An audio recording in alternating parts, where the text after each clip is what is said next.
From what I understood, if Mr. Hansen did his, whatever he was going to do with the flashing, the rest of it would be taken care of by backfilling and then angling, if I'm right. Am I not right, Greg? Yes. Right now, you know, it's all the water talking right now. So realistically, we don't need to grind and tuck point the walls? You know, if they want to do on the inside, they can do it. Okay, so those materials are bought. So I suggest that we accept this proposal A here and go ahead with the flashing so Greg can get moving on the outside work. Dennis is back there hiding, is he? And I don't know why the bits in the back wall outside there, so we can get started. I don't know why we need anything more than the information he gave us last week or last month. Well, because we'll be doing a second project over here also. But we can deal with that at the same time, right, next meeting. I say we go ahead right now and do the flashing work and the land and the dirt work. Even though Dennis's bid would probably be higher for covering both. Possibly, but then we'd have to have another meeting on that. Rather than table it, I'd rather see it get done. I'd rather see it get done, and I'd rather see it stay local. So are you saying you're going to motion to I'm motioning, yes, I am. I'll second it. I'll read this out for everybody here. Proposal A from Dennis Hansen is to remove 2 rows of siding, add 12-inch galvanized flashing, new starter strip, and repair siding ready for landscaping. Project cost he quoted at $650, $400 for labor, $250 for materials involved. So we got a motion and a second. Does anybody want to any changes to it? All those in favor? Aye. Opposed? Somebody needs to contact Dennis and let him know that we accepted that proposal, and the sooner the better. And then Connie, does that enough then for you to begin completing the work inside? Okay. Dave? This is where I want it.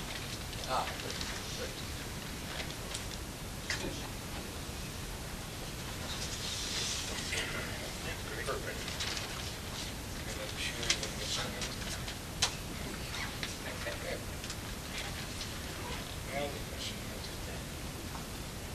And we got a quote for repair of the basement wall outside there. And, it's no charge from Greg Kanaski. Yeah. Thanks, Greg. So we better approve that just cause. I make a motion we approve it. Second that. All right. All those in favor of taking that one? Aye. Aye. Glad you all have a sense of humor. All right, fire hall. So, Mark, did you have anything on the fire hall? To be honest, I didn't put that on the agenda. I'm not sure who did. Mr. Chairman, supervisors, I was a member I am a member of the fire hall committee. Unfortunately, I've had 6 weeks functionally offline, but I played catch-up pool last evening at a meeting of the professionals. I'd like to read to you what I see as the status as of this evening. Okay, some of this you already know. But the board accepted a bid by SJA Architects to develop the fire hall upgrade and addition. This is a fixed price contract for $88,000. As of the last board meeting, the fire hall committee selected, the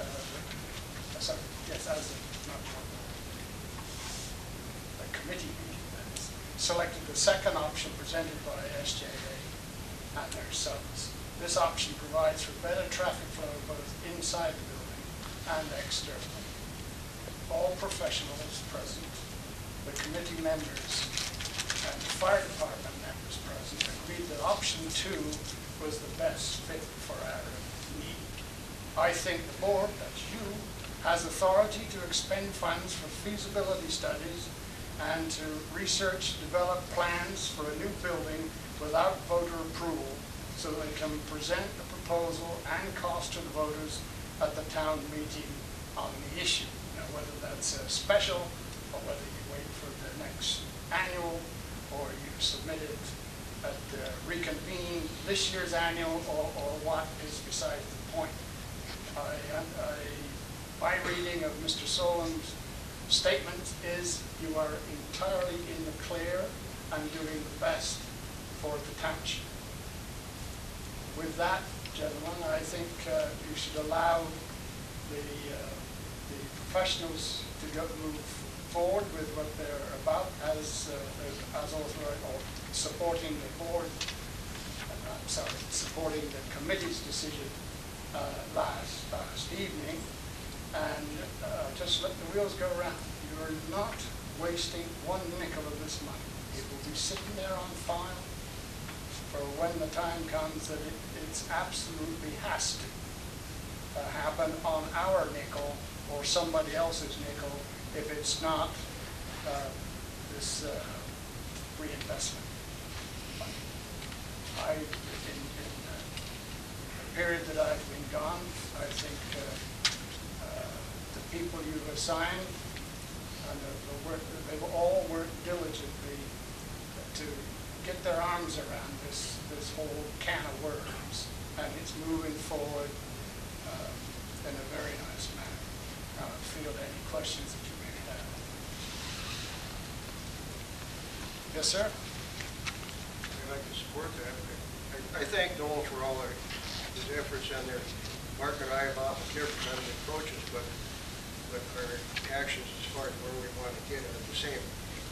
Anytime an engineer or an architect is give you a set of bidding documents, he usually gives you a price for the bidding documents to include construction. Usually about 85% of that cost is developing the bidding documents. So when he's talking about the $61,000 to $66,000 for the documents, even if you don't build the hall, you're going to be on the tab for that. But at a future time, if it doesn't go now, at a future time when we come up with some money, we can resurrect those documents, and then he has to complete his contract for the remaining $17,000.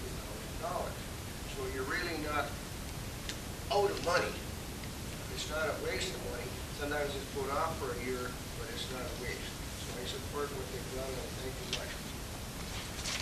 I think actually, having looked at what they've contracted to do and the prevailing professional costs, you've got a steal. Well, I've got a question, because when Mark brought this up at the annual meeting, he had some documents and some cost figures and stuff. Where did that information come from? Those numbers were put together by the committee looking at it on board and your behalf. It wasn't a contract submission. It was talking to people who could very quickly, because time was of an essence, we had to put together a package of stuff to catch somebody's, meaning this board's, attention that we needed money to do all these things. Otherwise, the window of opportunity is just going to be shut. So at the annual meeting, if I'm not mistaken, did